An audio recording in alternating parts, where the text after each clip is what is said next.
The morning air in Hue hung thick and humid, carrying the faint scent of jasmine and the sharper tang of charcoal fires starting up in nearby kitchens. Elara drew a slow breath, the familiar weight settling in her chest even before she fully opened her eyes.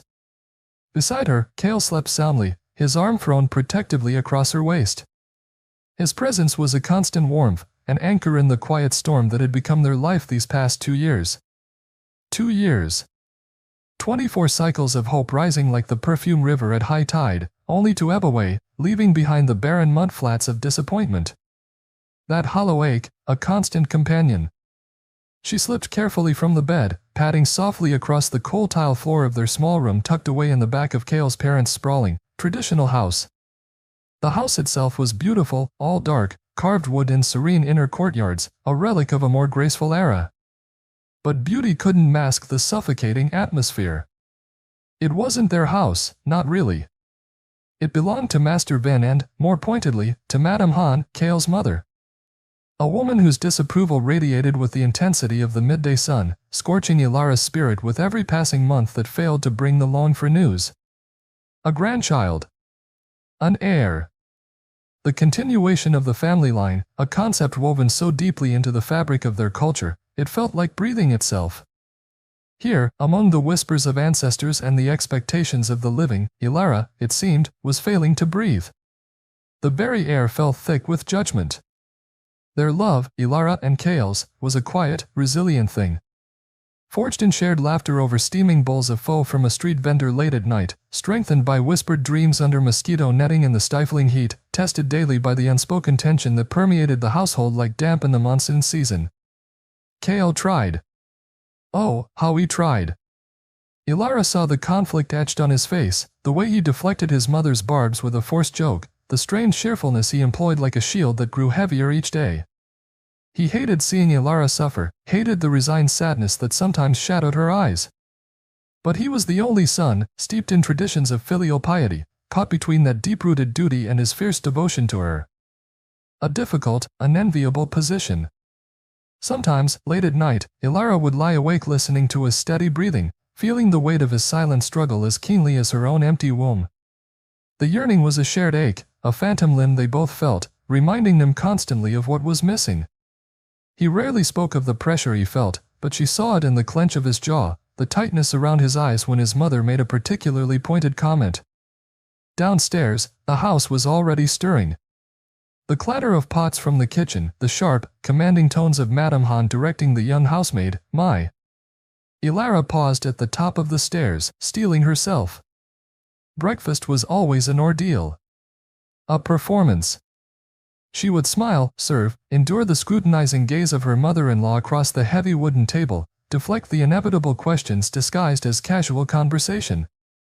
"Ah, Elara, looking a little pale today? You must rest more. Stress is not good for things." The implication always hung there, unspoken but clear. Or, "My friend Lan's daughter-in-law just announced her third. A boy, of course. Such a blessing for their family." Each word a tiny, poisoned dart aimed at the heart of Elara's vulnerability. She remembered once, Madame Han had accidentally spilled tea on a small sandalwood carving Elara treasured, a gift from her own late mother, murmuring something about clutter while Elara cleaned the mess with trembling hands. Malice disguised as carelessness. Master Vin, Cale's father, a man generally lost in his calligraphy scrolls and quiet contemplation, would offer a gentle, abstracted smile but rarely intervene. Peace, at any cost, seemed to be his motto. But peace felt like a distant shore Elara could no longer see, obscured by the rising tide of Madame Han's relentless disapproval. The desperation had grown insidious, coiling in her gut. It wasn't just the sadness anymore, it was a gnawing anxiety, a fear that time was running out, that her perceived failure would eventually erode even Cale's steadfast love. It fueled their monthly pilgrimage, a ritual born of fading hope. On the first day of each lunar month, they would rise before dawn, Cale borrowing his father's sputtering motorbike, a concession Madame Han allowed with a sigh, as if bestowing a great favor, and make their way through the awakening city to the Jade Serpent Pagoda.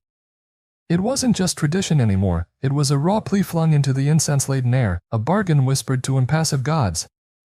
Today was such a day. Cale stirred as she re-entered the room, dressed in a simple, pale blue AO dye. He blinked sleepily, the lines of tension momentarily smoothed from his face, reaching for her.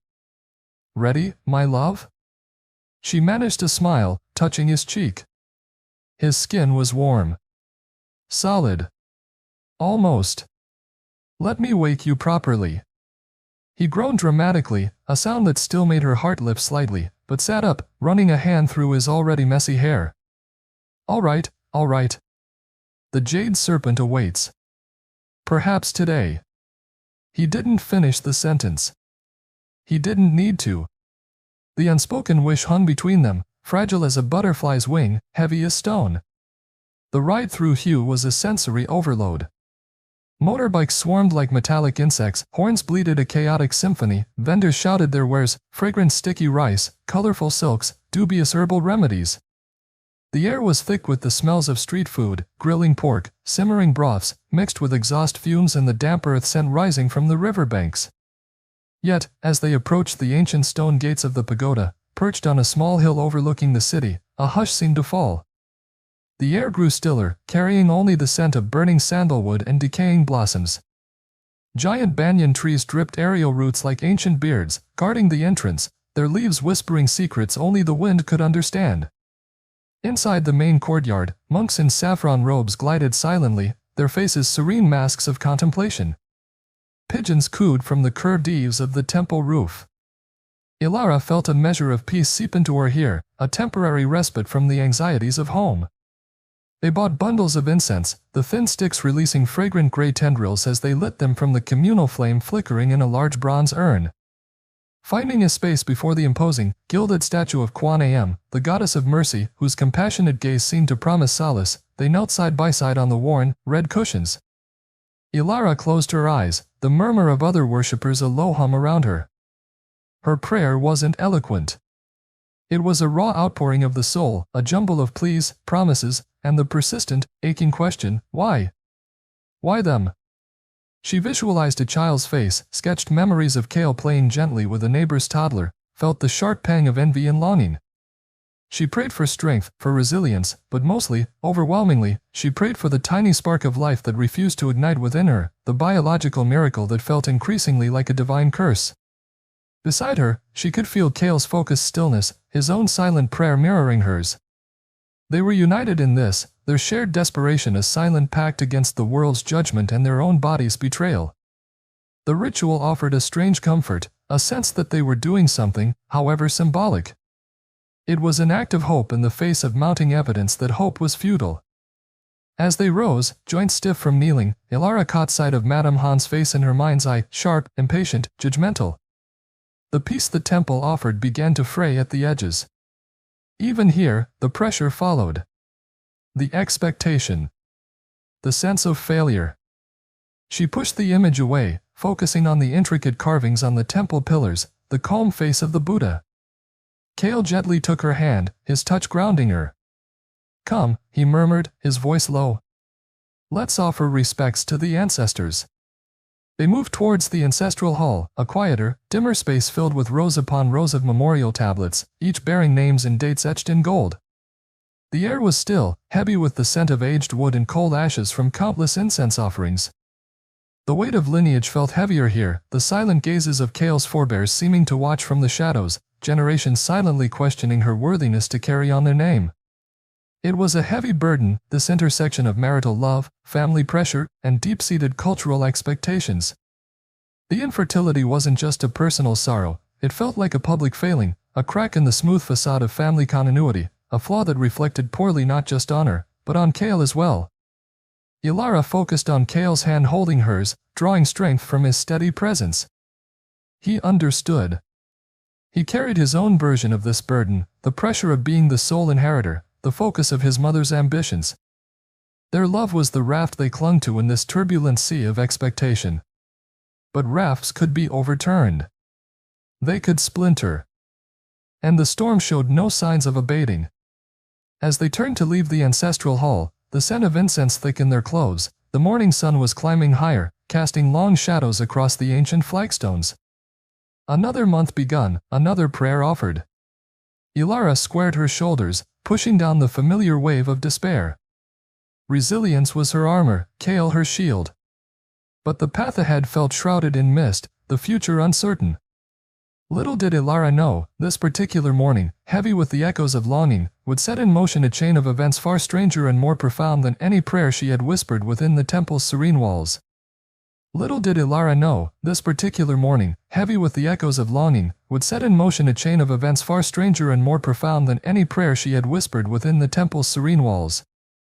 The heavy gates of the Jade Serpent Pagoda closed behind them, the scent of incense slowly fading as Kale navigated the motorbike back into the city's vibrant chaos. Perhaps they would stop for pho, a small treat to punctuate the solemnity of their monthly ritual. Elara leaned against Kale's back, the familiar vibration of the engine a comforting drone against the backdrop of street vendors hawking their wares and the incessant bleating of horns. The sun beat down, reflecting blindingly off the corrugated iron roofs, and the slow-moving surface of the perfume river glimpsed between buildings. It was just another ordinary morning in Hue, pulsing with life, oblivious to the quiet desperation Elara carried within her. Then, chaos erupted. A horrifying screech of tires tearing at asphalt, followed by the sickening, metallic scream of impact. It happened just ahead, at a busy intersection they were approaching. Traffic ground to an instant halt. Shouts rose above the usual city din. People surged forward, drawn by the morbid curiosity that tragedy often inspires. Kale slowed the bike, his body tensing. "Stay here, Elara," he commanded, his voice tight. But Elara was already moving, slipping off the motorbike before he could protest further. Something primal, an instinct deeper than fear or caution, pulled her towards the epicenter of the commotion. She pushed through the gathering crowd, ignoring the murmurs and the morbidly fascinated faces. Some held up phones, recording the scene, detached observers of another's nightmare. Others just stared, hands covering mouths, frozen by shock or perhaps simple indifference. Bystander apathy. It chilled her more than the humid air. Where was the humanity? Then she saw him. In the center of the unnatural clearing held back by the gawking crowd lay a young man, sprawled brokenly on the road beside a mangled scooter and the dented fender of a delivery truck whose driver was already gesturing wildly, protesting his innocence. The young man couldn't have been much older than 20.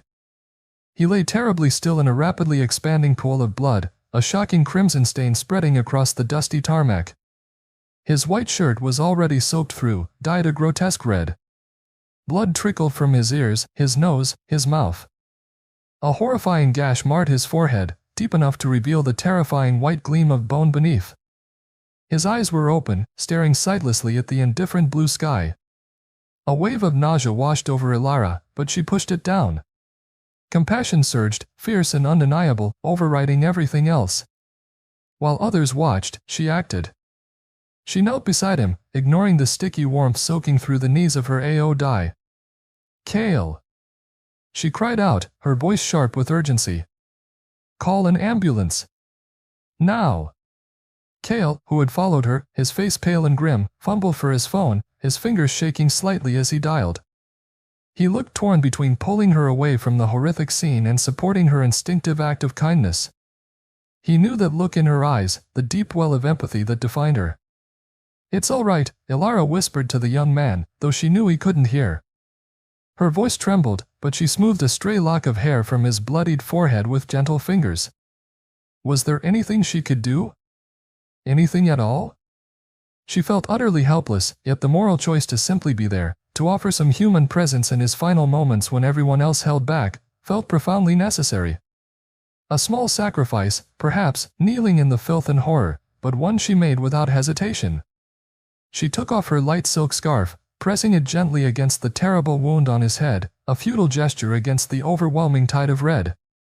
Her own silent prayers formed, not for miracles now, but for peace for this departing soul. The minutes stretched into an agonizing eternity. The crowd murmured, sirens wailed in the distance, growing closer. Kale stood protectively beside her, his hand resting on her shoulder, a silent message of support now that the initial shock had passed. He spoke tersely to the truck driver, getting details, waving away onlookers who pressed too close. Finally, the ambulance arrived, paramedics spilling out, their movements efficient, practiced, yet somber. They assessed the situation quickly, their faces confirming what Elara already knew in her heart. The injuries were too severe. There was no hope. She watched, tears blurring her vision, as they gently lifted the young man onto a stretcher, his body limp, lifeless. The death scene played out with a grim finality. He was gone. A life extinguished on a dusty roadside, surrounded by strangers. A paramedic touched her arm gently. "Are you all right, madam? Are you related?" Elara shook her head, unable to speak past the lump in her throat. Just a stranger. Yet the loss felt strangely personal, the trauma settling deep within her. She had touched death, felt its cold presence, witnessed the fragility of life firsthand. Cale helped her up, his arm strung around her trembling shoulders. He led her back to the motorbike, through the now dispersing crowd who quickly forgot the tragedy they had just witnessed. The ride away from the scene was heavy with silence. The vibrant sounds of the city seemed muted, distant. Cale didn't curse or rage as she might have expected, he simply drove, his back rigid, navigating the familiar streets that now felt alien, tainted by the morning's horror. Elara leaned against him, burying her face in his shirt, the coppery scent of blood clinging stubbornly to her clothes and hands. The emotional impact was profound, leaving her feeling hollowed out, shaken. The image of the young man's face, oddly peaceful even amidst the horror, lingered in Elara's mind, a haunting prelude to the spiritual encounter that awaited them within the temple's serene walls, a place they now sought not just for solace, but perhaps for answers they didn't yet know they needed. The image of the young man's face, oddly peaceful even amidst the horror, lingered in Elara's mind, a haunting prelude to the spiritual encounter that awaited them within the temple's serene walls, a place they now sought not just for solace, but perhaps for answers they didn't yet know they needed. They hadn't left the Jade Serpent Pagoda immediately after their prayers.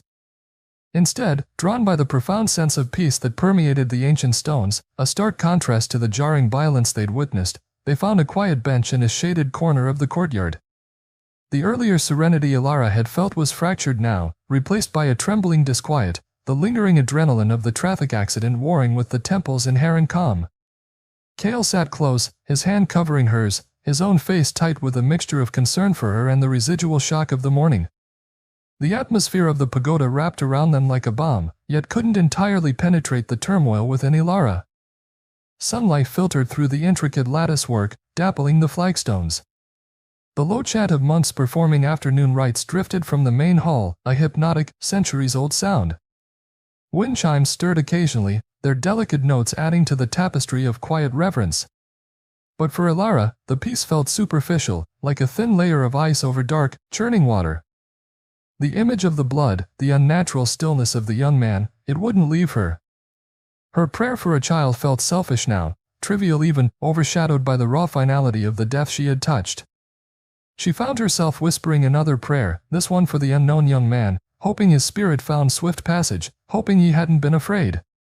It was then that they saw him approaching. Venerable Tikmin, the abbot of the Jade Serpent Pagoda. He was an old man, small and slightly stooped, his saffron robe faded with age, but his eyes, deeply set within a web of wrinkles, held an unnerving clarity and kindness.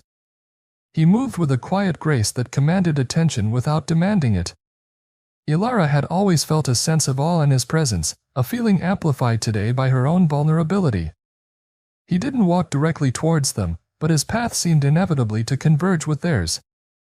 He paused a few feet away, his gaze resting not on Cale, but intently on Elara. A silence stretched, thick with unspoken meaning. Elara felt suddenly exposed, as if his ancient eyes could see straight through her carefully constructed composure, perceive the lingering shock, the sorrow, and perhaps something else? Cale, sensing the shift, rose respectfully, bowing his head. Venerable Master. Venerable Tikmin inclined his head slightly, but his gaze remained fixed on Elara. It wasn't accusatory, nor merely curious. It was profoundly perceptive, deeply concerned. Daughter, he said finally, his voice soft but resonant, cutting through the courtyard's quiet hum. You carry a shadow with you today. Elara startled, her heart lurching. A shadow? Did he mean the memory of the accident? The sadness?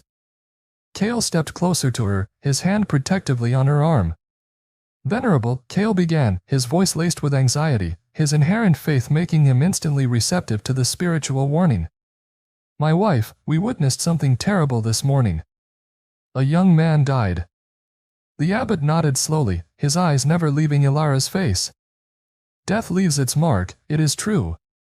But this is more than sorrow. There is a darkness clinging to your aura, daughter. An omen. Misfortune seeks to attach itself to you. Elara felt a chill despite the humid air. Dark aura? Misfortune? It sounded like something from old wives' tales, yet the Venerable's absolute certainty was unnerving. But, why me, Venerable? What does it mean? Her voice was barely a whisper. Skepticism warred with a primal fear awakened by the morning's events and now stoked by this cryptic, spiritual warning. Venerable Tik Min sighed, a sound like rustling leaves. The threads of karma are complex, interwoven in ways we cannot always perceive. Your act of compassion this morning, while noble, may have inadvertently drawn unwelcome attention. Or perhaps this shadow has another source entirely. I cannot see its origin clearly. He paused, his gaze searching her face. But the danger is real. You must be vigilant. Kale gripped Elara's arm tighter. Is there anything we can do, Venerable Master? Anything to protect her? The foreboding in his voice was palpable. The old monk reached into the folds of his robe and drew out a small object. It was a simple protective amulet, a tiny triangle of yellow silk, folded tightly and stitched shut, perhaps containing blessed herbs or a sacred mantra inscribed on paper within. It hung from a plain red cord. Wear this, he instructed, holding it out to Elara. Keep it close to you always. Do not take it off. He pressed it into her trembling hand. The silk felt surprisingly cool against her skin. It holds some power, a small measure of protection granted by the triple gem. It may not be strong enough to repel a determined entity entirely, but it can help shield you, warn you perhaps. Elara stared at the simple charm, feeling its unexpected weight. Gratitude mingled with a profound unease. Protection from what? An entity? The supernatural suddenly felt terrifyingly real, tangible in the form of this small silk triangle. Kale bowed deeply. We are deeply grateful, Venerable Master. Thank you. The Venerable offered a faint, sad smile. Guard your thoughts, daughter. Be mindful. And trust in the Dharma. He gave them a final nod, then turned and glided away, disappearing back into the temple's cool shadows, leaving them alone with the cryptic warning and the tangible weight of the amulet. They left the pagoda shortly after, the earlier sense of fractured peace now completely replaced by a heavy sense of foreboding. Kale drove the motorbike slowly, carefully, his usual cheerful chatter absent. Elara clutched the protective amulet tightly in her hand, its presence a constant reminder of the unseen danger the wise abbot had perceived. Was it just superstition? Or had her act of kindness truly marked her, drawing something unwelcome from the shadows? The amulet felt warm against her skin now, a small shield against an unknown darkness, but could it protect her from the more familiar shadows brewing within her own home? The looming confrontation with Madame Han suddenly seemed the least of her worries. The amulet felt warm against her skin now, clutched tightly within her palm as Kale navigated the motorbike through the familiar streets towards home. It felt like a small shield against an unknown darkness, a tangible piece of the supernatural intruding into their lives. But as the imposing, tiled roof of Master Vin's house came into view, Elara wondered, could any charm protect her from the more familiar, suffocating shadows brewing within those walls? The serenity versus turmoil was jarring. The peace of the Jade Serpent Pagoda evaporated like morning mist the moment they stepped back across the threshold. Returning home felt less like arriving at a sanctuary and more like entering a meticulously maintained battlefield. The air, which outside pulsed with city life, grew heavy and still inside the house's shaded courtyards. It carried the scent of floor wax, old wood, and Madame Han's omnipresent, critical judgment. The domestic conflict wasn't always overt, often it manifested in a suffocating silence, punctuated by sighs or the sharp click of Madame Han's jade bracelet as she moved through the rooms, her eyes missing nothing, approving of little. That evening's dinner was a masterclass in passive aggression. Elara had spent the afternoon carefully preparing bon koi, crispy hue pancakes, a dish Kale loved. She served it meticulously, arranging the golden crepes just so, the accompanying fresh herbs vibrant green against the white plate. Madame Han picked at hers with disdain. "A little greasy today, aren't they, Elara?" she commented mildly, not looking up. "Perhaps less oil next time. We must watch Master Vin's health, after all." No mention that Master Vin ate them with relish. Elara murmured an apology, her cheeks burning, focusing intently on her rice bowl. Across the table, Kale shot her a look, part apology, part frustration. He opened his mouth to speak, but his mother continued smoothly, and the floors in the main hall seemed rather dusty this afternoon. "Maya's young, of course, she needs guidance. Perhaps tomorrow you could show her how it's properly done, Elara? Since you have the time." The implication hung there, thick and poisonous, idle hands, empty womb. Elara felt the familiar knot tighten in her stomach. The infertility pressure was relentless, woven into the fabric of every day. It wasn't just the lack of a child, it was her perceived failure as a wife, as a contributor to the family's legacy, according to the unspoken rules of cultural expectations. Why Madame Han seemed to take such cruel pleasure in reminding her, Elara couldn't fathom. Was it bitterness? Jealousy? Or perhaps a deep-seated insecurity masked by sharp edges? Whatever the motivation, the effect was corrosive, chipping away at Elara's resilience. Kale cleared his throat. "Mother, Elara was helping Father prune the bonsai this afternoon. Mike can manage the floors." Madame Han raised a perfectly sculpted eyebrow. "Oh? Bonsai? A delicate hobby. Not quite as demanding as, say, raising a son, wouldn't you agree?" She smiled, a thin, sharp curve of her lips that didn't reach her eyes. Kale fell silent, color rising in his neck. Elara saw his hands clench under the table. This was the pattern. Kale would try to deflect, Madame Han would parry with a sharper thrust, and the marital stress would ratchet up another notch. Later, in the privacy of their room, Kale would hold Elara, murmuring apologies, his own frustration a palpable thing. "I don't know what to do, Elara," he'd confess sometimes, his voice rough with helplessness. "She's my mother. But seeing you hurt like this..." It left Elara feeling both loved and profoundly isolated, trapped in a dynamic that seemed impossible to change. The breaking point, the moment the carefully contained family tension finally boiled over, came a few days later, during breakfast. It started, absurdly, over fried eggs. Elara, distracted by a restless night filled with vague anxieties spurred by the abbot's warning, had slightly overcooked them. Madame Han pushed her plate away with a clatter. "Inedible. Are you trying to poison us, Elara? First greasy pancakes, now eggs like rubber. What use are you if you cannot even manage the simplest tasks in the kitchen?" The accusation, so disproportionate, so unfair, struck a raw nerve. Years of suppressed frustration, of enduring the constant emotional abuse, suddenly surged. Elara stood up abruptly, her chair scraping loudly against the tiles. "I am not your servant, Mother." The words burst out before she could stop them, sharp and trembling. "And I am tired of being treated like one. Kale loves my cooking." Madame Han gasped, her face contorting in disbelief, then fury. "How dare you!" she shrieked, rising to her feet. "You barren, useless girl. You speak back to me in my own house?" In a fit of rage, she grabbed her chopsticks and hurled them. They clattered against the opposite wall, inches from Elara's head. "Mother!" Kale roared, jumping up and stepping between them. He grabbed his mother's arm as she lunged forward. "That's enough. Stop it." Master Vin looked up from his tea, startled, murmuring, now, let's have peace." But peace had fled. The air crackled with hostility. Madame Han, struggling against Kale's grip, spat venomous words at Elara, her face flushed, her carefully maintained composure shattered. Elara stood her ground, tears streaming down her face, but her chin held high. It was a significant, ugly escalation, a wound inflicted on the already fractured family dynamic.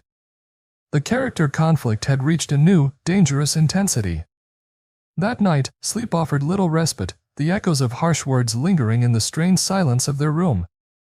Kale held her tightly, his anger at his mother still simmering, mingled with guilt and fear. The house felt charged, hostile. Elara clutched the amulet venerable Tickmen had given her, wondering if its power extended to wounds inflicted not by shadows, but by family. She felt utterly trapped, adrift in a sea of unhappiness, unaware that amidst this turmoil, a fragile, almost impossible seed of hope was unexpectedly, secretly, taking root within her. That night, sleep offered little respite, the echoes of harsh words lingering in the strained silence of their room. Cale held her tightly, his anger at his mother still simmering, mingled with guilt and fear. The house felt charged, hostile. Elara clutched the amulet venerable Tickmen had given her, wondering if its power extended to wounds inflicted not by shadows, but by family. She felt utterly trapped, adrift in a sea of unhappiness, unaware that amidst this turmoil, a fragile, almost impossible seed of hope was unexpectedly, secretly, taking root within her. In the days that followed the explosive argument, an uneasy truce settled over the household. Madame Han treated Elara with icy disdain, avoiding her gaze but radiating disapproval. Cale remained fiercely protective, his presence a buffer, but the underlying tension was a constant thrum beneath the surface of daily life. Seeking moments of peace, Elara often found herself helping Master Bin in the tranquil back garden, tending to his prized orchids or feeding the fish in the shaded, moss-lined pond tucked away near the old cellar entrance. The cellar itself, damp and cool, housed several large earthenware jars where the family kept live catfish bought fresh from the market, ensuring the main ingredient for celebratory meals was always on hand. One humid afternoon, Master Bin asked her to net a few catfish for that evening's dinner. It was a task Elara usually didn't mind, the cool darkness of the cellar offered a brief escape. Taking the long-handled net, she descended the worn stone steps. The air grew heavy, thick with the smell of damp earth and stagnant water. The only light came from the open doorway above, casting lone, distorted shadows. She peered into the murky depths of the large jars, the dark, whiskered shapes of the catfish moving sluggishly within. They were ugly creatures, all mud-colored skin and wide, gaping mouths. She dipped the net into the first jar, easily scooping up 2 sizable fish, their bodies thrashing weakly against the mesh. Moving to the second jar, she plunged the net in again. This time, when she lifted it, she gasped. Caught among the familiar dark shades was something entirely different. A strange fish. It was a catfish, yes, but unlike any she had ever seen. Its skin wasn't the usual mottled brown or gray, it was a startling, luminous white, almost pearlescent, shimmering faintly even in the cellar's gloom. Its eyes were not the usual black beads but seemed to hold a strange, milky opacity. It lay unnaturally still in the net, its whiskers barely twitching. Its otherworldly appearance struck Elara with a sense of profound uncanniness. It didn't look diseased or malformed, just different. Alien. A creature bleached of all color, dredged from depths far deeper than this simple cellar jar. A feeling of unease prickled her skin, a supernatural hint whispering at the edge of her awareness. Master Vin called down from the top of the steps, "Have you got them, Elara?" 3 should be enough. "Father," she called back, her voice hesitant, "there's a strange one here. It's white." He chuckled, his voice echoing slightly in the confined space. "White? Ah, probably just a mutation. An albino. Happens sometimes with fish bred in close quarters. Nothing to worry about. Just bring it up with the others." His pragmatic dismissal should have reassured her, but it didn't. Elara looked down at the white catfish lying still in the net. A wave of unexpected empathy, perhaps pity, washed over her. It looked vulnerable, exposed, utterly out of place. The thought of it being killed, cooked, eaten alongside its common brethren felt suddenly wrong. It felt significant somehow, like an omen, though she couldn't say why. Acting on an impulse she didn't fully understand, she carefully tilted the net over the jar's opening. The 2 dark catfish flopped back into the water with a splash. Then, she gently eased the net lower, allowing the strange white one to slide free. Its release was silent, effortless. As it disappeared back into the murky water, Elara leaned closer, peering into the jar. And then she saw it. Or thought she saw it. For a fleeting, impossible second, as the fish turned near the surface, its wide mouth seemed to curve upwards at the corners. A smile? Could a fish smile? It was absurd. Impossible. She blinked, rubbed her eyes, looked again. The fish was just a pale shape gliding through the darkness below, its expression, if it had one, unreadable. It must have been a trick of the light, the way the shadows played on the water. A hallucination born of stress and lack of sleep. Surely. A ridiculous mystery her own mind had conjured. Shaking her head to dispel the uncanny image, Elara quickly netted 2 more normal catfish, her heart still beating a little too fast. "Got them, father," she called, forcing cheerfulness into her voice. She carried the thrashing fish up the steps, resolutely pushing the image of the smiling white fish from her mind. Just a strange mutation. Nothing more. Later that evening, however, as the familiar, pungent aroma of fish sauce and ginger filled the kitchen while I prepared the catfish Master Vin had requested, a sudden, violent wave of nausea gripped Elara. The smell, usually appetizing, turned her stomach instantly. She had to excuse herself abruptly, rushing outside to gulp in the less tainted evening air, leaning against the cool stone wall of the courtyard until the queasiness passed. It was odd. She normally enjoyed catfish.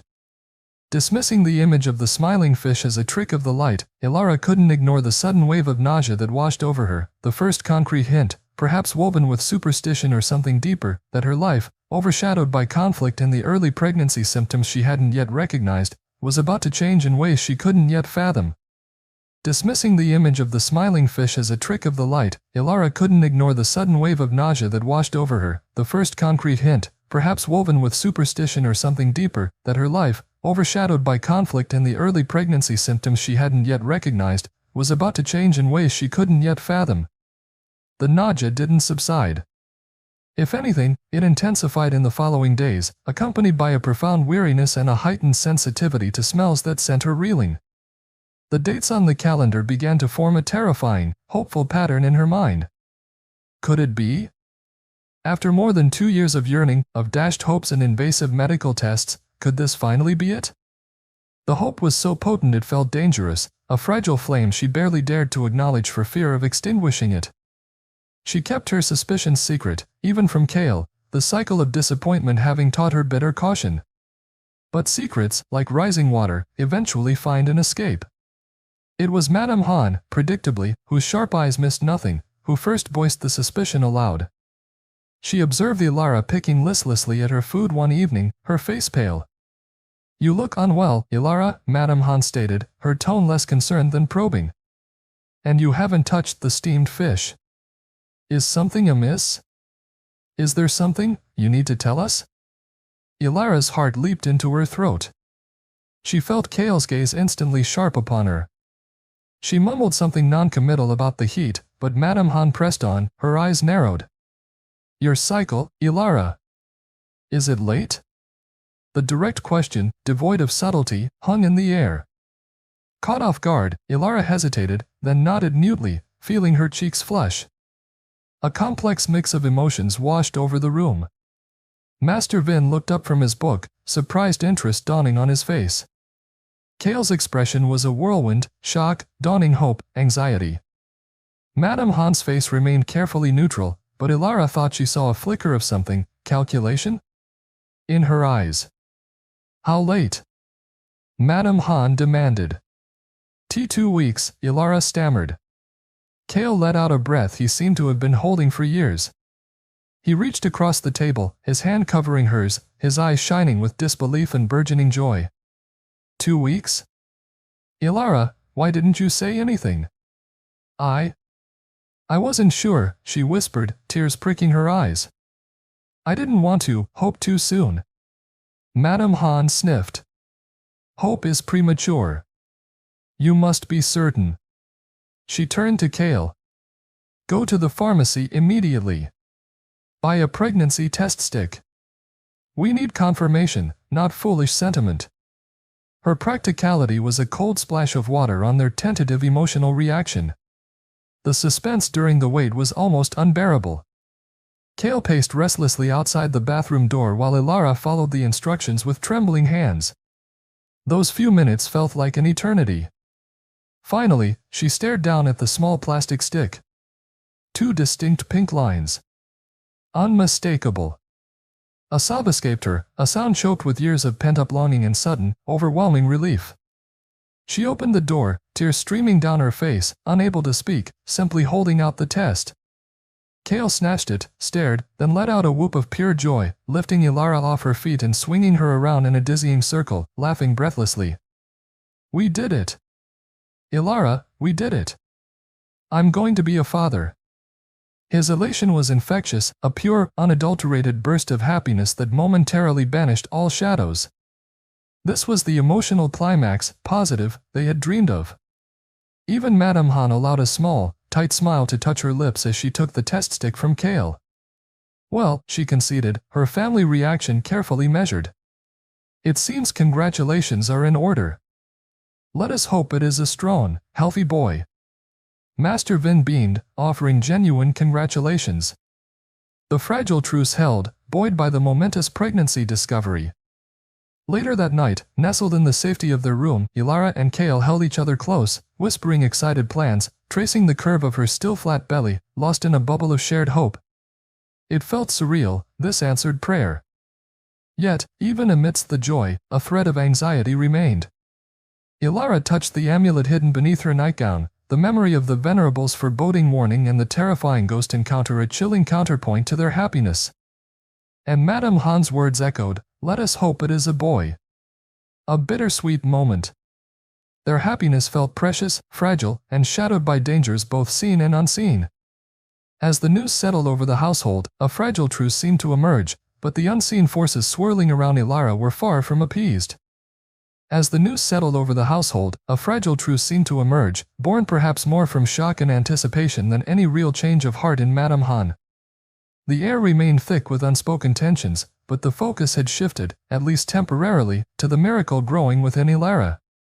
Their newfound, precarious hope, however, was soon overshadowed by a chilling validation of the Venerable's earlier warning, arriving in the form of an old family friend, a man known throughout their circle for his uncommon spiritual sensitivity.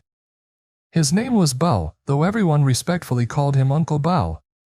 He arrived one sweltering afternoon for tea with Master Vin, a regular occurrence, usually filled with easy laughter and reminiscences. Uncle Bao was a jovial man, round-faced and quick to smile, but his eyes held a depth, an observant quality that seemed to take in more than the surface world.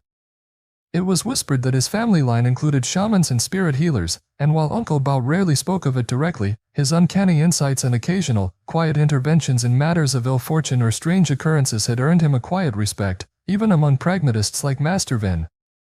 His cheerful demeanor faltered almost the moment he stepped across the threshold into the main reception room where the family had gathered. A subtle frown creased his brow. His usual booming greeting was replaced by a quieter acknowledgement. He accepted the cup of lotus tea Master Vin offered, but his gaze swept the room, lingering here and there, a flicker of discomfort in his eyes. "The energy in this house feels heavy today, Vin," he commented, his voice losing some of its usual cheer. "Stagnant. Like old water." Master Vin waved a dismissive hand, though Elara noticed a slight unease in his eyes. "Just the humidity, Bao. And perhaps the lingering tension from, well, family matters."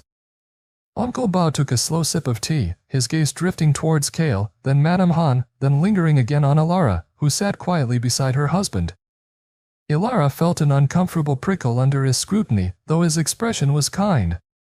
"Perhaps," Uncle Bao murmured non-committally. He turned to Kale. "You look tired, nephew. And there's a certain, clinging coldness around you. In Chi." He then looked pointedly at Master Ben and Madame Han. "It touches you both as well, though less strongly. Have any of you been unwell? Troubled by bad dreams? Or perhaps," his eyes narrowed slightly, "have you visited a cemetery recently? Attended a funeral?" The casual questions hung in the air, suddenly loaded with implication. Kale shifted uncomfortably. "No, Uncle Bao. Nothing like that." Madame Han sniffed dismissively, turning away to examine a porcelain vase, feigning disinterest, but Elara saw the slight tremor in her hand. Fear, Elara realized with surprise. Even Madame Han felt it. It was at that precise moment, as an awkward silence descended, that it happened. Elara, glancing towards the large window overlooking the central courtyard, caught a flicker of movement at the edge of her vision. A blur of white. Unnaturally fast. She blinked, turning her head sharply. Kale gasped beside her, his eyes wide. "Did you see that?" Master Vin half rose from his chair, peering towards the window. "What was that? A bird?" But it wasn't a bird. It was a shape, fleeting, indistinct, yet undeniably present for a split second, a white shadow that zipped past the window with impossible speed before vanishing. The air in the room seemed to crackle, growing colder. Uncle Bao's face had gone pale, his jovial mask completely stripped away. "Gods above," he whispered, his eyes fixed on the window where the supernatural presence had manifested. He closed his eyes for a moment, concentrating, his lips moving silently.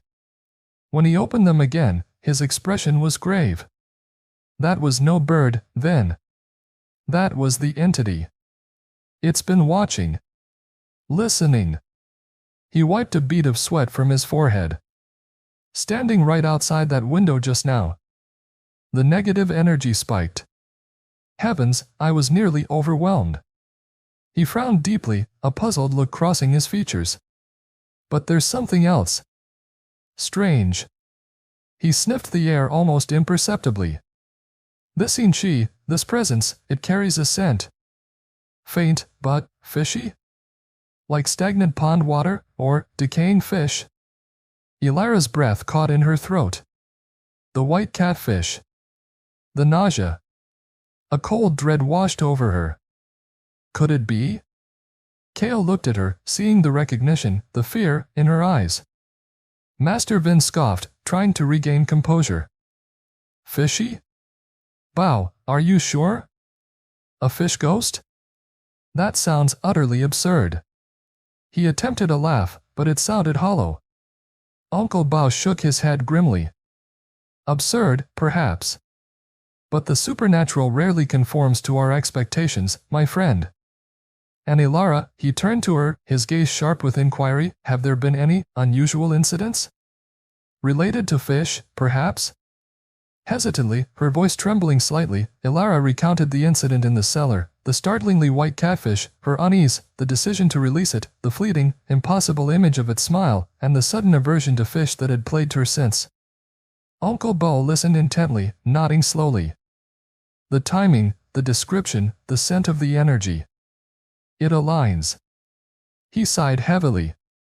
A fish ghost theory sounds mad, I know. But perhaps that creature was more than just a mutation. Perhaps it was a vessel, or an omen connected to this entity. He looked around at their frightened faces. Whatever its form, it is real, and it is here. This requires more than simple dismissal.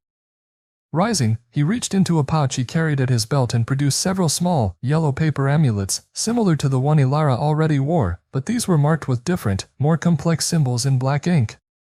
These are from my brother, who learned from his master. They hold stronger protection. Place one above every door, every window. Especially, he glanced towards the back of the house, where the cellar and pond lay hidden, the rear entrance. The energy feels stronger there. He pressed the amulets into Master Vin's hand. It may help shield you somewhat. For now, be vigilant. And contact me immediately if anything else occurs. The paranormal investigation had begun, but the concrete ghost detection left them feeling more exposed than protected. Uncle Bao took his leave soon after, his usual cheer replaced by a somber gravity.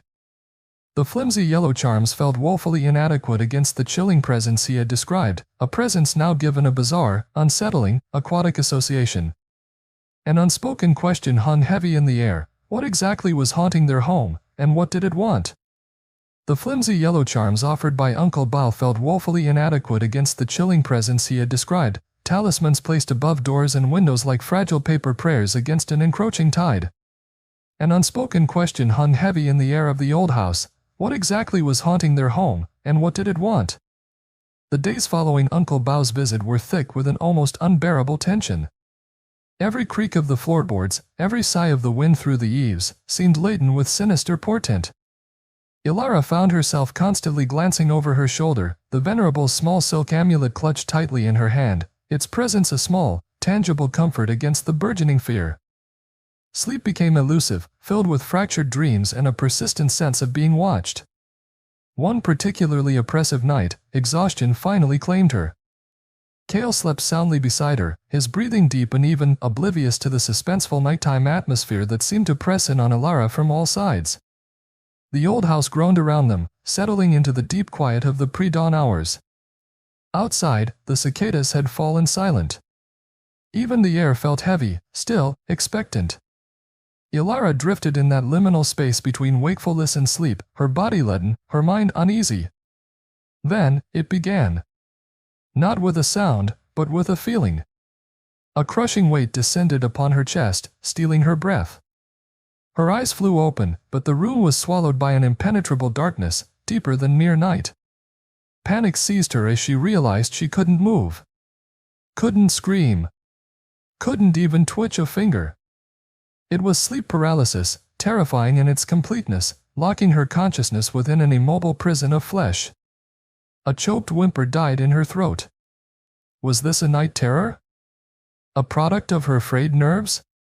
Or was it him? The Watcher? The air grew bitingly cold, a stark contrast to the humid night. Gooseflesh prickled her arms beneath the thin cotton nightgown. And with the cold came a smell, faint at first, then stronger. Not the fishy odor Uncle Bao had mentioned, but something else. Something metallic and cloying, like old blood or damp earth disturbed after decades. The confusion added another layer to her terror. What was this thing? Then came the sound. Soft, deliberate footsteps, stealthy on the wooden floor outside their bedroom door. Thump, thump, thump. Slow, measured, inevitable. Closer. They paused just outside the threshold. Elara squeezed her eyes shut, praying desperately to Quan Am, to the Buddha, to any benevolent force that might hear. The door handle turned, slowly, silently. Her heart hammered against her ribs like a trapped bird. The footsteps entered the room, soft as falling dust, yet each one resonated deep within her bones. They stopped beside the bed. Elara forced her eyes open, straining to see in the oppressive gloom.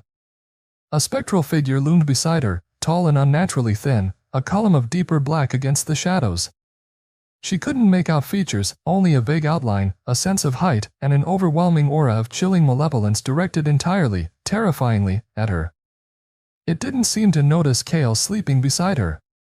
Its focus was absolute. Paralyzed by fear, she watched in silent horror as a long, shadowy arm detached itself from the figure's indistinct form. It reached out, slowly, deliberately, the spectral fingers extending not towards her face or throat, but lower, towards her abdomen. Towards the nascent life she carried within her. The spirit's intent seemed horrifyingly clear, a supernatural attack aimed not just at her, but at the child she so desperately wanted. Just as the icy touch of those incorporeal fingers grazed the thin fabric of her nightgown, a sudden, brilliant yellow light erupted from the amulet resting against her skin. The holy protection flared, impossibly bright in the darkness, casting the spectral figure into stark, terrifying relief for a split second. It was featureless, just a shifting column of shadow and cold. The light struck the reaching hand like a physical blow. The entity recoiled violently, letting out a thin, high-pitched shriek, a sound of pure agony and rage that seemed to tear through the very fabric of the night. It wasn't a human sound. It echoed with centuries of cold and darkness. Then, as quickly as it had appeared, the spectral figure dissolved, imploding into nothingness, the agonizing cry cut short. The oppressive cold vanished instantly, leaving only the cloying scent of decay lingering faintly in the air. The paralysis released its grip. Elara gasped, taking in huge, shuddering breaths, her body drenched in icy sweat. She sat bolt upright, shaking uncontrollably, clutching the amulet which now pulsed with a faint, residual warmth. Kale! Kale, wake up! She sobbed, shaking his shoulder frantically. He startled awake, instantly alert at the raw terror in her voice. Elara? What is it? What's wrong? He pulled her close, feeling her trembling. It was here, she choked out, tears streaming down her face. Right here. It tried to touch me, the baby. Her confusion and terror were palpable. Did you see it? Did you hear it scream? Cale looked around the dark room, seeing nothing but the familiar shadows and his terrified wife. He held her tighter, murmuring reassurances, but his own heart pounded with a renewed sense of dread. The amulet's power had worked. The tangible danger was undeniable. But the ghost encounter confirmed their worst fears. The entity was real, hostile, and focused on Elara. Sleep offered no escape, only confirmation of the danger. The question now wasn't if the entity would return, but who it would target next, and whether any charm could truly hold it at bay. Sleep offered no escape, only confirmation of the danger.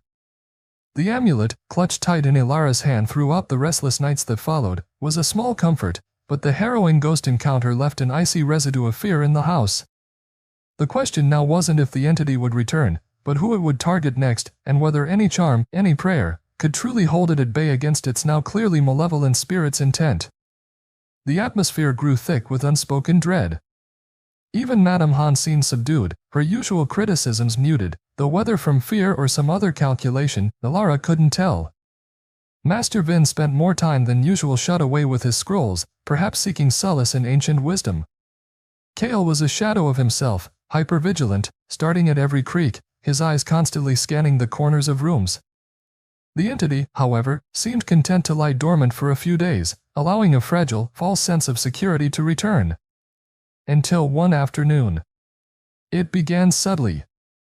Madame Han, usually sharp and meticulous, seemed distracted, leaving sentences unfinished, staring blankly into the middle distance for long moments, dissociation. Her irritability, always simmering beneath the surface, became sharper, more unpredictable. She snapped at the housemaid, for a misplaced teacup with unusual venom, then seemed to forget the incident entirely moments later. Elara watched her mother-in-law with growing unease, remembering Venerable Tik Min's warning, Uncle Bao's grave pronouncements. Was this just stress, or the precursor to something worse? The trigger, when it came, was innocuous. Master Vin had received a letter bearing good news about a distant relative's business venture. A small, impromptu celebration was called for. As Elara helped lay out sweet cakes and tea in the main room, Madame Han entered, her face strangely blank. She picked up a delicate porcelain teacup, admired it for a second, and then, with a sudden, violent movement, hurled it against the far wall where it shattered into a dozen pieces. "Mother!" Cale exclaimed, rushing towards her. Master Vin looked up, startled. Madame Han turned, and the transformation was instantaneous and horrifying. Her eyes, usually sharp and critical, rolled back in her head, showing only the whites. A low, guttural growl ripped from her throat, a sound utterly inhuman. Her body seemed to contort, infused with an unnatural strength that belied her age and slight frame. When Cale reached her, she shoved him backwards with shocking force, sending him stumbling against a heavy rosewood cabinet. "Get away!" The voice snarled, rough and layered, impossibly deep for her vocal cords. It wasn't Madame Han's voice. Spirit possession. The horrifying reality struck Elara like a physical blow. This was it. The supernatural attack Uncle Bao had warned them about. Master Vin, pale and trembling, tried to reason with the thing wearing his wife's face. "Han. My dear, what is wrong?" The possessed woman threw back her head and laughed, a harsh, grating sound that scraped Elara's nerves raw. Then, with terrifying speed, she began banging her head repeatedly against the sturdy doorframe, a sickening thud echoing through the room. Self-harm. Blood started to trickle from her forehead, matting her graying hair. "Stop her!" Cale shouted, recovering and lunging forward again, this time joined by his father. They struggled to restrain her, but she fought with the strength of several men, thrashing, kicking, spitting curses in a language Elara didn't recognize, garbled syllables, ancient and terrifying. The family panic was absolute, their attempts to subdue were futile against the entity's power. This was sheer horror, unfolding in their own home. Elara could only watch, frozen, clutching the Venerable's amulet, praying it might offer some protection, though it seemed powerless against this direct, violent demonic possession of her mother-in-law. The vulnerability of their situation was terrifyingly clear. Just as Kale managed to wrestle his mother partially to the floor, the front door burst open. Uncle Bao stood there, his usual jovial expression replaced by one of intense focus and urgency. He must have sensed the disturbance, the peak of negative energy. "Hold her!" he commanded, striding into the room, his bag of tools already open. He moved with practiced calm amidst the chaos. Ignoring the possessed woman's shrieks and struggles, he quickly produced a string of dark wooden prayer beads and a small flask. He began chanting, his voice low but powerful, reciting the familiar verses of the Great Compassion Mantra. As the sacred words filled the room, Madame Han's struggles intensified. The entity screeched, "Silence, fool! You cannot command me!" Uncle Bao flicked water from the flask, blessed water, Elara realized, onto Madame Han's face. Steam seemed to rise where the droplets touched her skin, and she screamed in agony, thrashing even harder. The struggle was palpable, the force of the ritual against the entity's hold. Uncle Bao continued the chanting, his voice unwavering, a beacon of spiritual intervention in the surrounding madness. He knelt beside the struggling form, placing a yellow paper amulet, similar to the ones he'd given them earlier, directly onto Madame Han's bleeding forehead. The effect was immediate. With a final, ear-splitting shriek that seemed to vibrate the very air, Madame Han's body went rigid, then collapsed, utterly limp, Kale and Master Vin barely managing to ease her fall. The unnatural presence vanished. Silence descended, heavy and suffocating, broken only by the ragged gasps of Kale and Master Vin, and the quiet rhythm of Uncle Bao's continued chanting. He finished the mantra, then leaned down to check Madame Han's pulse. "She lives," he announced quietly, his face grim. "The entity has been expelled. For now." He looked at the exhausted, terrified family members. "It is the same one." Angered, perhaps, by the amulet's earlier defense of Elara. It sought another vessel, and found one whose spirit was momentarily weakened. His gaze held a warning. "It is powerful. And it is hostile." The exorcism was successful, but the aftermath left no room for relief, only a stark understanding of the escalating danger. The violet episode left an indelible scar on the family's psyche. The entity was real, dangerous, and seemingly fixated on their household. Protecting Elara, and the fragile life she carried, became their paramount, desperate concern. The violet episode left an indelible scar on the family's psyche. The entity was real, dangerous, and seemingly fixated on their household. Protecting Elara, and the fragile life she carried, became their paramount, desperate concern. While the amulets provided a thin layer of defense against the supernatural attack, the recent horror served as a terrifying reminder of their vulnerability. Compounded by the inherent stresses of her pregnancy and the underlying tensions within the family, Elara felt increasingly drained, her already delicate health seeming to fray. Kale, witnessing her pallor and fatigue, insisted they seek medical reassurance beyond the routine checks. Perhaps, he hoped, a thorough examination could rule out any physical repercussions from the stress and fear, offering some peace of mind amidst the encroaching shadows. They scheduled an appointment at a well-regarded clinic in the city center, the clean, modern facility a world away from the incense-heavy air of the temple or the charged atmosphere of their home. Elara sat on the examination table, Kale holding her hand tightly, both trying to project a calm they didn't feel. The initial stages of the prenatal checkup were routine: blood pressure, weight, the gentle glide of the ultrasound wand over Elara's burgeoning belly, revealing the flickering heartbeat of their child. A moment of pure hope. But the doctor's expression grew increasingly serious as she reviewed Elara's chart and the ultrasound images. After what felt like an eternity, the doctor turned to them, her manner compassionate but her words devastating. "Elara, Kale," she began gently, "the pregnancy itself appears to be progressing normally. The baby is developing well." She paused, her gaze softening. "However, I am concerned about Elara's health. There seems to be an underlying constitutional weakness, perhaps exacerbated by recent stress." She hesitated, clearly choosing her words carefully. Continuing with the pregnancy poses a significant high risk, not just to the baby, but to Elara herself.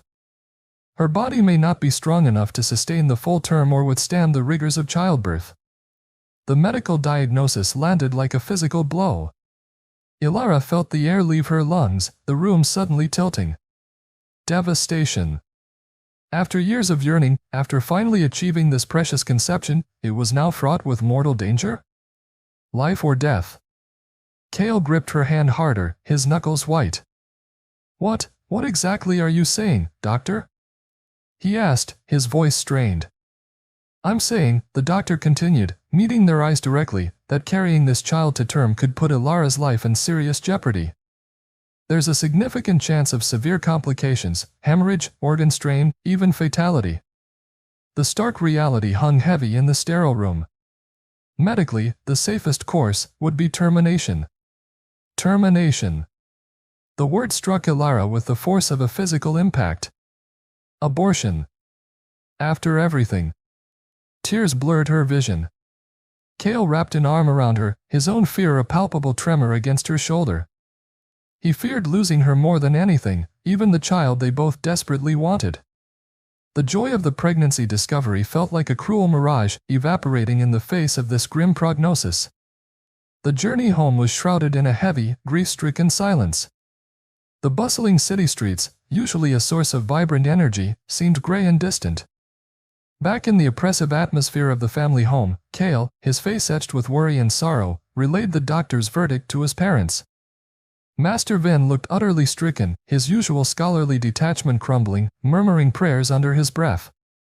Madame Han, however, listened with an unnerving stillness, her face impassive. When Cale finished speaking, her reaction was swift, cold, and utterly devoid of compassion. Weak? She stated flatly, her voice like chipped ice. Then she cannot keep it. It's simple. This is a clear sign.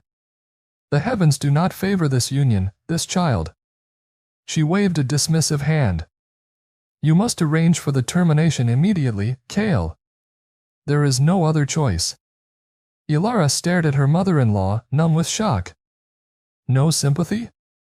No concern for her life, only a cold dismissal of the baby? The mother-in-law cruelty felt almost inhuman. Furthermore, Madame Han continued, her voice hardening, a strange glint in her eyes, I consulted Master Fan this morning. The fortune teller. He read the signs. This child, it is a girl. Not the strong son this family needs to continue its name. She sniffed. A weak mother carrying a mere daughter? It is clearly not meant to be. An abortion demand is the only logical, sensible path. Put this foolishness behind you. The casual reference to the fortune teller, the callous dismissal of a potential granddaughter, the utter lack of empathy after her own recent brush with terrifying forces, it was a profound betrayal. It stripped bare Madame Han's true nature, her priorities warped by tradition and bitterness. Elara felt trapped in an impossible ethical dilemma, caught between the fierce, instinctual love for the fragile life within her and the terrifying threat to her own existence, compounded by the heartless judgment of the woman who should have offered support. Trapped between a perilous pregnancy and a heartless demand, Elara felt the last vestiges of her patience crumble, igniting a firestorm of defiance that would change their lives forever. Trapped between a perilous pregnancy and a heartless demand, Elara felt the last vestiges of her patience crumble. The years of quiet endurance, of swallowing criticisms and passive aggression, of polite smiles masking a breaking heart, they fractured. Madame Han's words, cold and dismissive as winter stone, especially the casual cruelty of citing a fortune teller to justify discarding a potential granddaughter, ignited a firestorm of defiance within Elara that shocked even herself. The ethical dilemma presented wasn't a choice, it was an execution order disguised as concern, and the blatant betrayal after Madame Han's own brush with unseen forces during the possession was the final straw. Elara straightened up from where she had sunk onto a chair, the doctor's grave words still echoing in her ears. She met her mother-in-law's hard gaze directly, her own eyes, usually soft and yielding, now flashing with a strength Cale had rarely seen.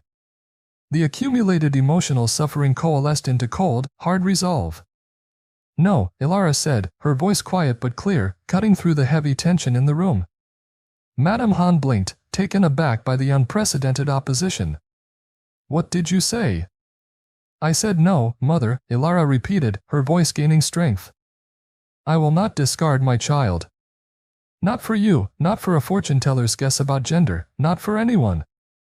She took a shaky breath, years of resentment finding voice. You speak of family lines, of strong sons. But is there no value in a daughter? Is there no value in this life? She unconsciously placed a protective hand over her abdomen. This is my body. Our child. She glanced at Cale, finding his eyes fixed on her, filled with a mixture of fear and dawning admiration. And the choice is ours alone. Not yours to make based on superstition or convenience. The air crackled. Madame Han's face flushed a dangerous shade of purple. How dare you speak to me like that, you ungrateful, Baron Dash. Baron? Elara laughed, a short, sharp sound devoid of humor. I carry your grandchild, mother. The grandchild you prayed for. And now you demand I kill it because some charlatan claims it might be a girl, or because my body is deemed too weak? You, who just days ago fought for your own life against whatever that thing was? Where was your concern for weakness then? Does compassion only extend to yourself? The reference to the possession, the raw vulnerability Madame Han had shown, struck home. It was too much. With a strangled cry of pure rage, Madame Han lunged forward, her hand raised to strike Elara across the face.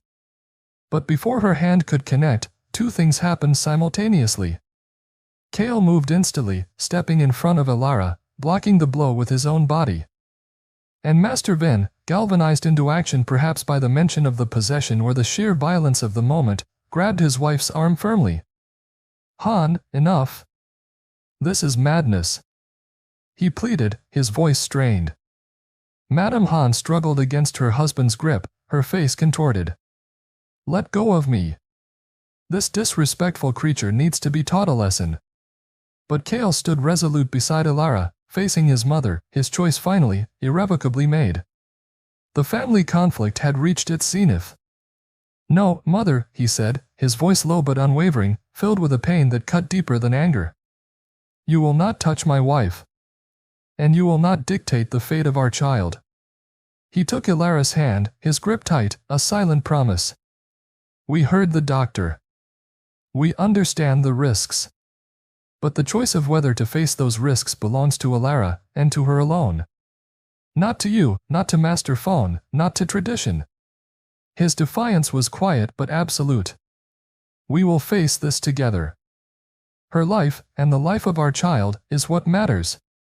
Seeing Cale's unwavering support, Elara felt a surge of strength, a sense of profound liberation despite the surrounding turmoil. She looked from Madame Han's furious face to Master Vin's anguished one.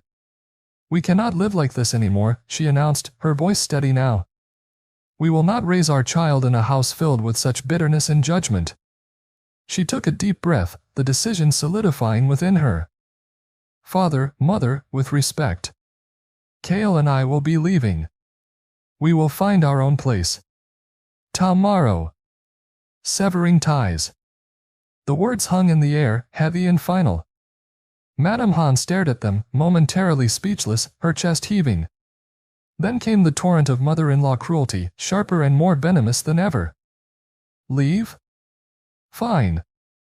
Go. Crawl away like the weaklings you are. Don't you ever darken my doorstep again. When that child drains the life out of you, don't come crying to me. You are no longer welcome in this house. No grandchild of mine will be born to such an ungrateful wretch. Her voice rose to a shriek, filled with impotent fury and perhaps, hidden deep beneath, a terrible fear of abandonment. Master Vin looked crushed, his usual retreat into scholarly detachment impossible now. He simply looked from his enraged wife to his resolute son and daughter-in-law, the picture of defeated resignation. The emotional climax left the room feeling fractured, broken beyond repair. Without another word, Cale kept a firm arm around Elara, turning her gently away from the venomous outburst. He nodded once, curtly, to his father, a gesture acknowledging the pain but accepting the necessity of the break. Then, together, they walked out of the main room, leaving behind the suffocating tension and the wreckage of their family relationship. As they closed the door on the house that had held both love and sorrow, they stepped into an unknown future, unknowingly escorted by a silent, watchful presence drawn to Elara's enduring kindness and the fragile new life she was determined to protect. As they closed the door on the house that had held both love and sorrow, they stepped into an unknown future, unknowingly escorted by a silent, watchful presence drawn to Elara's enduring kindness. The break was clean, sharp, and painful. Packing their few belongings felt surreal, each folded piece of clothing, each small trinket, imbued with the weight of unspoken words and shattered expectations. Kale's childhood friend, Anya, a whirlwind of cheerful efficiency and fiercely loyal support, arrived with a borrowed, battered van, her bright energy a stark contrast to the oppressive gloom they were leaving behind. Anya asked few questions, sensing the gravity of the situation, her practical help and warm hugs speaking volumes more than words could. The moving house process was a blur. Anya navigated the chaotic hued traffic while Elara stared numbly out the window, the familiar streets feeling alien, as if seen through distorted glass. Kale sat beside Anya, directing her, his face set in grim lines, the earlier confrontation having drained the usual warmth from his eyes. He glanced back occasionally at Elara, his expression a mixture of worry and fierce determination. They were doing this together. The house Anya had found for them was small, tucked away down a narrow alley in a quieter part of the city, far removed from the ancestral grandeur of Master Vin's residence. It was a simple, two-story dwelling, perhaps a little worn around the edges, with paint peeling slightly on the shutters and a tiny balcony overlooking a tangle of neighboring rooftops. But as they stepped inside, carrying the first of their meager boxes, a profound sense of relief washed over Elara. The air inside felt lighter, cleaner, their own. The small, unassuming space represented a new beginning, a sanctuary. Independence. "It's not much," Anya said apologetically, surveying the sparsely furnished main room. "It's perfect, Anya," Elara replied, managing a genuine smile for the first time that day. "It's peace." Kale wrapped an arm around Elara's shoulders, pulling her close. "We can make it ours," he murmured, pressing a kiss to her temple. For the first time in months, they felt they could breathe freely, away from the constant scrutiny, the suffocating weight of expectation. The initial hope in their new environment was palpable, a fragile seedling pushing through cracked earth. But they were not entirely alone. Miles away, back at the old house, in the murky depths of the cellar pond where Elara had released the strange, pearlescent fish, the water stirred. A faint shimmer disturbed the surface near where the white catfish lurked in the shadows. Then, almost imperceptibly, a wisp of white mist, like steam rising on a cold day, detached itself from the water's surface. It hovered for a moment, coalescing into a thin, indistinct shape, before drifting silently up the cellar steps and out into the afternoon air, a ghost follower drawn by an unseen thread, moving inexorably in the direction Elara and Kale had taken. The mystery of the fish and the spirit remained intertwined, unseen. In their new home, the first few days passed in a haze of unpacking and settling in. They bought a few colorful cushions, hung a simple wind chime on the balcony, filled small pots with herbs. They rediscovered the simple joy of shared meals without undercurrents of criticism, of quiet evenings where the only tension came from Elara's anxieties about the high-risk pregnancy, a constant, gnawing lingering threat beneath the surface of their newfound peace. Yet, sometimes, the spectral presence made itself known in fleeting, unsettling ways. A sudden, inexplicable chill on the balcony as Elara watered her mint plant, raising gooseflesh despite the evening warmth. The distinct feeling of being watched as she walked home from the market, turning quickly to find only an empty alleyway behind her. A shadow flickering at the periphery of her vision, disappearing when she tried to focus on it. Dramatic irony. She dismissed these moments, attributing them to nerves, to the stress of the move, to the pregnancy hormones Uncle Bao had warned could make one more sensitive. She didn't mention them to Kale, not wanting to add to his worries. Their little house felt like a sanctuary, and she desperately wanted to believe it truly was. The ghost follower, however, remained. It was a watchful spirit, its presence more often felt than seen.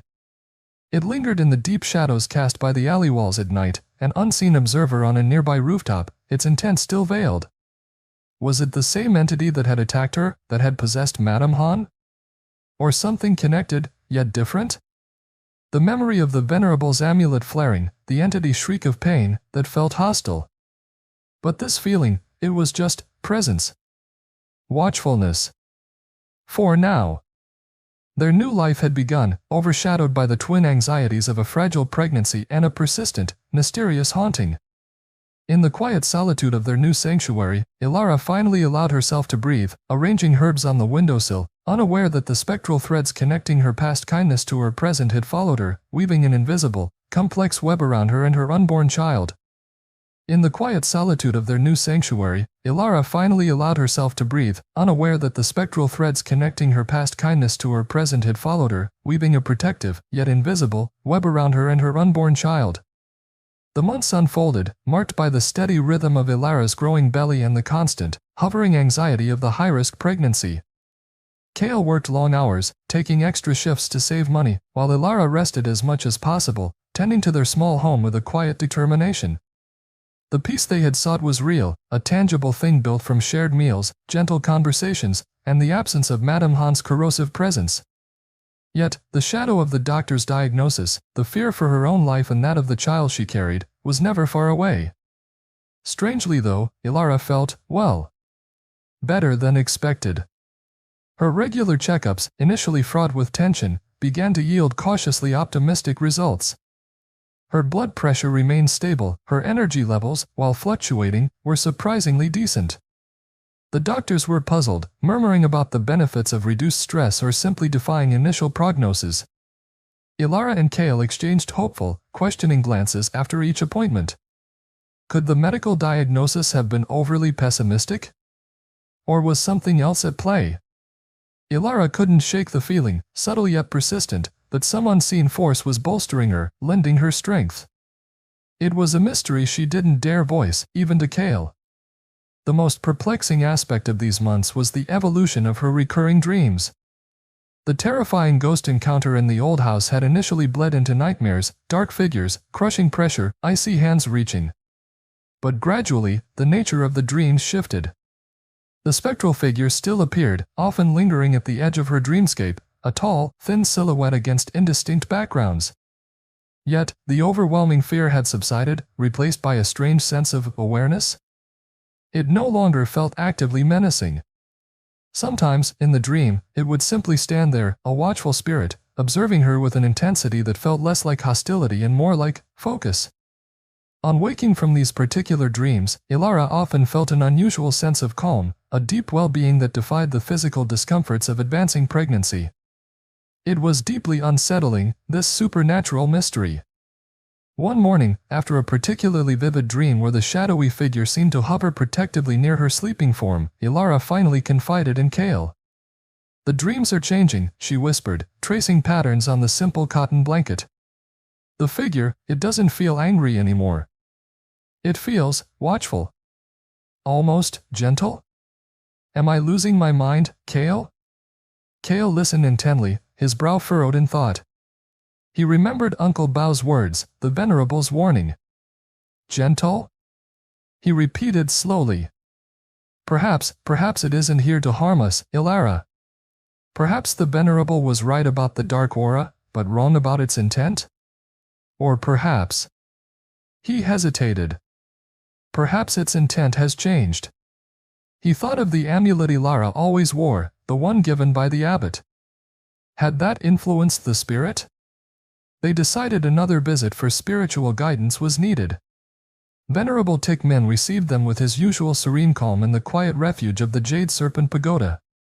He listened patiently as Elara described the evolving dreams, her confusion, the strange sense of well-being that sometimes followed. The old abbot nodded slowly, his ancient eyes thoughtful. "Ah," he sighed, a sound like dry leaves rustling. "The threads begin to untangle. The spirit that follows you, daughter, is indeed the one whose passing you witnessed. Your compassion created a strong karmic link, a debt." "A debt?" Kale asked, leaning forward. "So, it is dangerous?" The Venerable shook his head gently. "Gratitude, son, not malice, drives the spirit now. It is bound to you, Elara, by the kindness you showed when others turned away. It seeks to repay that debt." He looked directly at Elara. "The protective amulet shielded you from its initial confusion and anguish, perhaps even helped purify its intent. Now, it acts as a guardian spirit. Its presence, while perhaps unsettling, is not harmful. It offers spectral aid. He smiled faintly. It seems you have an unseen guardian watching over you and the child. The stable health you experience, despite the doctor's concerns, this is likely part of its service, its way of repaying debt. The monk's reassurance washed over Elara, easing a knot of tension she hadn't realized she was holding. A protective ghost? Bound by gratitude?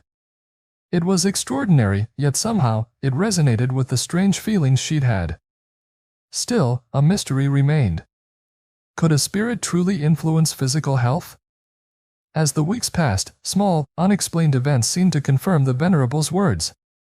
One afternoon, as Elara rested on the balcony, a heavy terracotta pot precariously balanced on the railing above suddenly tilted, crashing to the ground just seconds after she had inexplicably felt an urge to shift her position.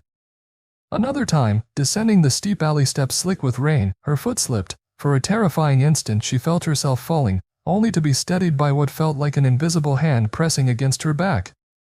There were also moments of profound fatigue, common in the later stages of the high-risk pregnancy, where a sudden, inexplicable surge of energy would allow her to finish a simple task she'd thought impossible moments before. Subtle protection. Coincidence? Perhaps. But Elara began to suspect otherwise, feeling the constant, watchful presence not as a threat, but as an uncanny, invisible shield. As the final weeks of her pregnancy approached, Elara carried her child with a cautious optimism, her health remarkably stable against all medical expectations. The dreams continued, the shadowy figure of familiar, almost comforting presence now in her subconscious landscape. She felt cradled by a protection she couldn't fully comprehend, unaware that the final, most crucial act of her spectral guardian's service, the culmination of its repaid debt, was yet to come. As the final weeks of her pregnancy approached, Elara carried her child with a cautious optimism, her health remarkably stable against all odds, cradled by a protection she couldn't fully comprehend. The strange dreams of the watchful spirit continued, less frequent perhaps, but leaving behind a residue of peace that counteracted the ever-present anxiety of the impending childbirth. She found herself talking quietly to the spirit sometimes, a whispered thanks offered into the empty air of their small home, feeling foolish yet compelled. Kale, buoyed by the positive medical reports and the Venerable's reassurance, focused on transforming their tiny spare room into a simple nursery. Yet, beneath the surface calm, the knowledge of the high-risk pregnancy remained, a shadow lurking, waiting for the final test. Elara knew the guardian spirit, if real, had done much, but the ultimate challenge, the perilous journey of birth itself, was one she had to face with her own strength. She was unaware that the final act of her spectral guardian's service, the culmination of its repaying debt, was yet to come. It began, as these things often do, with brutal suddenness. One sweltering afternoon, as Elara was folding laundry, a sharp, vice-like pain gripped her abdomen, stealing her breath. She gasped, clutching her belly. Another contraction followed, stronger this time. Then, a warm gush of fluid soaked her clothes. Her water had broken. Panic, cold and sharp, lanced through her. It was happening. Now. Kale! She screamed, her voice thin with fear. Kale burst into the room, his face paling at the sight of her distress and the spreading wetness on the floor. The dramatic onset of labor threw them into frantic action. He helped her change, his hands trembling slightly, while simultaneously calling their friend Anya, whose borrowed van was their only transport. The rush to the hospital was a blur of frantic instructions, Anya's calm competence a small island in their sea of panic, Kale holding Elara's hand tightly in the back seat as each contraction ripped through her. The sterile white walls of the hospital delivery room felt both intimidating and strangely detached from the primal intensity of Elara's labor. Hours crawled by. The childbirth process was proving every bit as difficult and dangerous as the doctors had feared. Elara's slight frame was racked by wave after wave of agonizing pain. Nurses bustled, monitors beeped incessantly tracking the baby's heart rate and Elara's fluctuating vital signs, the doctor's encouraging words sounding increasingly strained. Kale, aloud in the room, stood beside her, his face a mask of worry, wiping sweat from her brow, whispering words of love and encouragement she barely heard through the haze of exhaustion and pain. The high stakes were palpable in the air, a silent understanding of the life or death tightrope they were walking. Elara felt her strength ebbing away. She pushed when they told her to push, breathed when they told her to breathe, but her body felt leaden, unresponsive. Exhaustion was a heavy shroud, pulling her down into darkness. Voices became distant murmurs. The beeping of the machines faded. Near despair washed over her. I can't do this, she thought, the thought a cold certainty. I'm too weak. We're not going to make it. She felt herself drifting, consciousness fraying at the edges. And then, he was there. Not physically, perhaps, but present.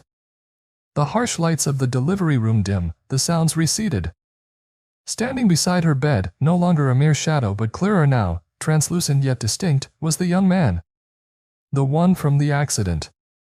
His face, which she had last seen marred by blood and dust, was clear now, young, handsome, with a small, distinctive mole near the corner of his mouth. His eyes held an infinite sadness, yet also a profound compassion. The spiritual encounter felt utterly real, more real than the fading reality of the delivery room. Do you remember me? His voice wasn't spoken aloud, but echoed clearly in her mind, gentle and resonant. Elara, unable to speak, could only stare, shock momentarily overriding the pain. You showed me kindness, the ghost revelation continued, his image shimmering slightly. When I lay broken, when others looked away, you knelt beside me. You offered comfort. A final human connection before the darkness took me. Understanding dawned in Elara's weary mind. The spirit. The guardian. I owed you a debt, he explained, confirming his motivation. A debt of gratitude. For 9 months, I have watched over you, shared what little energy I possess to shield you, to nurture the life within you. Repaying debt, it is the only way for a spirit like me to find peace. He seemed to fade slightly, his form growing less distinct. But my energy wanes now. My time is almost spent. The spectral aid I offered is nearly exhausted. Star. He leaned closer, his compassionate eyes meeting hers. You are strong, Elara. Stronger than you know. You must live. For yourself. For the child. Push now. Use the last of my strength. Live. As he spoke the last word, Elara felt it, an inexplicable warmth spreading through her limbs, pushing back the crushing fatigue, igniting a final reserve of power within her. It felt like supernatural aid, a sacrifice freely given. With a primal cry, fueled by a strength not entirely her own, Elara bore down, giving one last, monumental push. The room exploded back into sharp focus. The frantic urging of the doctor, Kale's desperate encouragement, and then, the sharp, startling wail of a newborn baby filling the air. Successful birth. The emotional resolution was instantaneous, shattering the tension. Tears streamed down Kale's face as he sobbed with relief. Nurses quickly cleaned the infant, murmuring congratulations. Elara lay back, utterly spent but profoundly alive, her heart overflowing. The doctor placed the swaddled baby in her arms. A girl. Tiny, perfect, and blessedly healthy. As Elara gazed down at her daughter's face, her emotional reaction to the ghost revelation washed over her, awe, disbelief, and an overwhelming wave of gratitude. The spiritual encounter hadn't been a hallucination. It was real. With the baby's first cry echoing in the room, the spectral presence dissipated, its debt paid, leaving Elara cradling not just her newborn daughter, but the profound secret of the spirit who had saved them both. With the baby's first cry echoing in the room, the spectral presence dissipated, its debt paid, leaving Elara cradling not just her newborn daughter, but the profound secret of the spirit who had saved them both. The immediate aftermath in the brightly lit hospital scene felt surreal, washed in the pale light of dawn filtering through the window. Exhaustion clung to Elara like a heavy cloak, yet beneath it surged an overwhelming tide of relief and fierce, protective love for the tiny bundle in her arms. The newborn baby girl was impossibly small, her face wrinkled and pink, eyes squeezed shut against the sudden brightness of the world. She was healthy. Perfect. Against all odds, she had made it. Kale sat beside the bed, his hand gripping Elara's tightly, his face streaked with dried tears of relief and joy. He couldn't stop looking from Elara to the baby and back again, murmuring her name, touching the infant's tiny fingers with a sense of wonder that brought fresh tears to Elara's eyes. They had faced the life or death precipice and emerged into the light, bearing the most precious prize.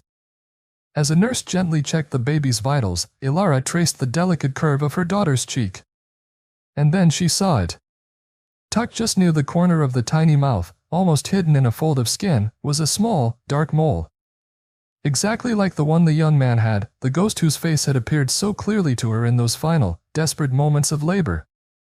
A jolt went through Elara, shock, understanding, and a profound wave of gratitude so intense it almost hurt. It was a sign. A symbolic detail. A final, indelible mark left by the guardian spirit, proof that the ghost revelation hadn't been a fevered dream born of pain and exhaustion. He had been real. He had fulfilled his promise, repaying debt with the very essence of his spectral aid. Kale leaned closer, noticing her gaze. "Look at that," he whispered, smiling gently, oblivious to the deeper significance. "A little beauty mark, just like her mother has resilience." He didn't know. How could he? This secret, this incredible truth, was hers alone to carry. Later that morning, after Elara had rested and the baby had nursed for the first time, there was a hesitant knock at the door. Master Vin entered, his usual scholarly reserve replaced by open relief, his eyes shining as he looked at his first grandchild. He murmured congratulations, his voice thick with emotion. Behind him, haltingly, stood Madame Han. Elara tensed instinctively, the memory of their last encounter, the mother-in-law cruelty and the abortion demand, still raw. But the woman who stood nervously in the doorway seemed different. The hard lines of disapproval around her mouth had softened. Her usual stiff posture was stooped, hesitant. Her eyes, when they met Elara's, held not judgment, but a deep, swimming remorse. Anya, Elara's ever-present friend who had waited anxiously with Kale, gave Elara an encouraging nod from the corner. Madame Han approached the bed slowly, her gaze fixed on the sleeping infant in Elara's arms.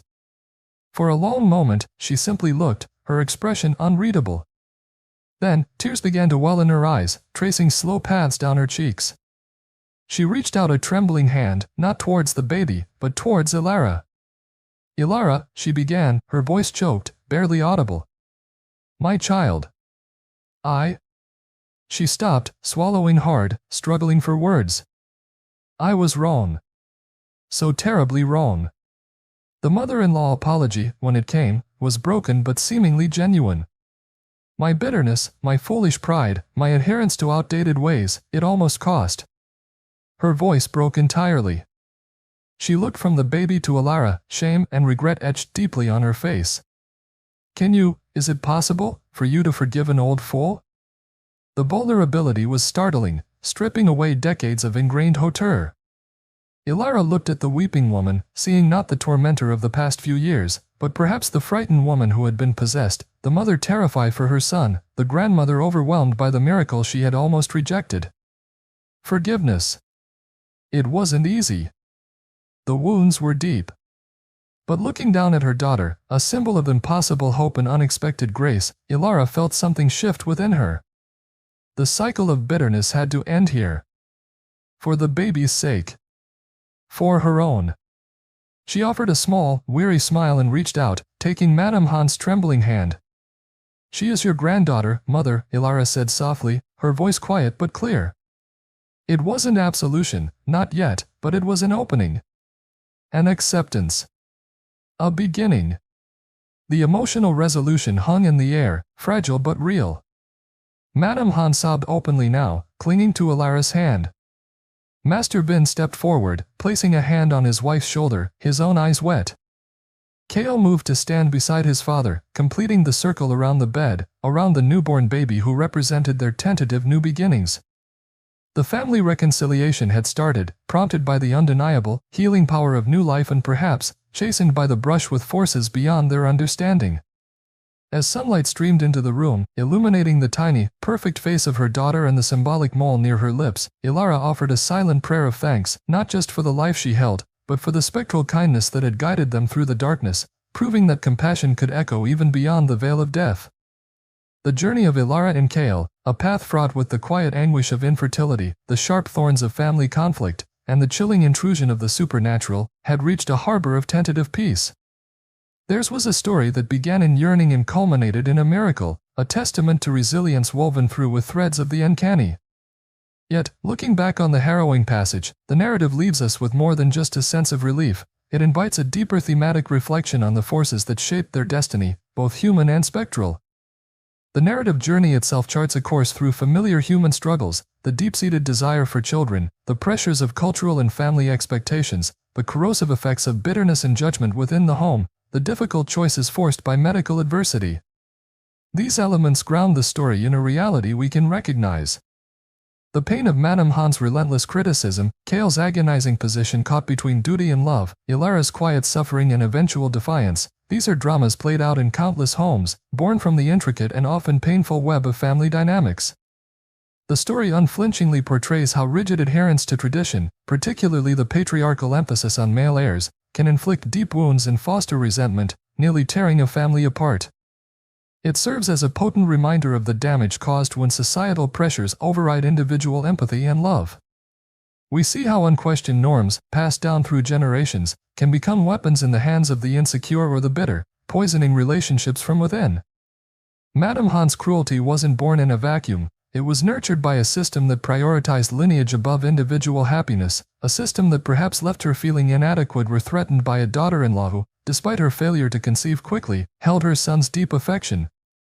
Her fear, twisted into bitterness, became a destructive force, illustrating how personal insecurities, when amplified by societal pressures, can lead to profound harm within the closest relationships. Yet, interwoven with this relatable human drama is the undeniable thread of the supernatural. From the venerable Tik Min's ominous warning and the bestowal of the protective amulet, to the chilling night terror where the spectral figure first manifested its hostile intent, to the terrifying spirit possession of Madame Han, and finally, the ghost revelation during Elara's climax childbirth, the story plunges us into a world where the veil between life and death is porous, where spirits linger, and where unseen forces can directly impact the living. The presence of the ghosts, specifically the grateful spirit of the young man, challenges conventional notions of spectral entities. Folklore and popular culture often depict ghosts as inherently malevolent, driven by rage or unfinished malice. This tale, however, offers a more nuanced perspective, aligning perhaps more closely with certain Eastern philosophies regarding karma and spiritual debts.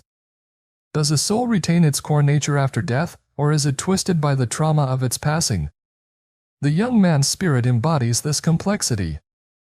The initial encounters were terrifying, tinged with the coldness of the grave and a seemingly hostile focus, perhaps the raw, confused anguish of a spirit violently ripped from life, or maybe the intrinsic nature of such entities interacting with the living world generates fear regardless of intent.